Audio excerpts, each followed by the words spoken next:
मानवीय भावनाओं का एक संसार जहाँ शब्द रोशनी के तरंगों की तरह अधूरापन और पूर्णता के बीच अटके लिया करते हैं। रोशनी की एक अधूरी कविता ऐसी ही कहानी है जिसकी रूपरेखा कविता के माध्यम से निर्मित हुई है। उत्तर भारत के एक गांव में कवि अविनाश रहता था, जिसकी कविताएं सिर्फ कागजों पर नहीं बल्कि गांव वालों के दिलों पर भी अमिट छाप छोड़ती थीं। एक दिन अचानक से उसकी कविताओं में उत्साह की जगह एक विचार शून्यता और उदासी छा गई। अविनाश की कविताएं गहरी और अर्थपूर्ण होती थीं, लेकिन उसकी एक कविता हमेशा अधूरी रह जाती।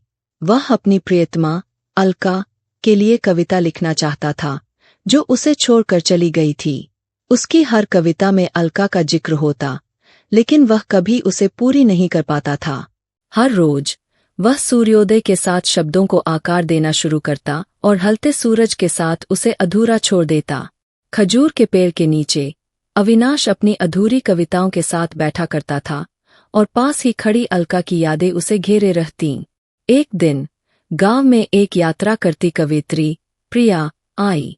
उसने अविनाश की अधूरी कविताएं पढ़ी और उनमें छिपे दर्द और प्रेम को महसूस किया।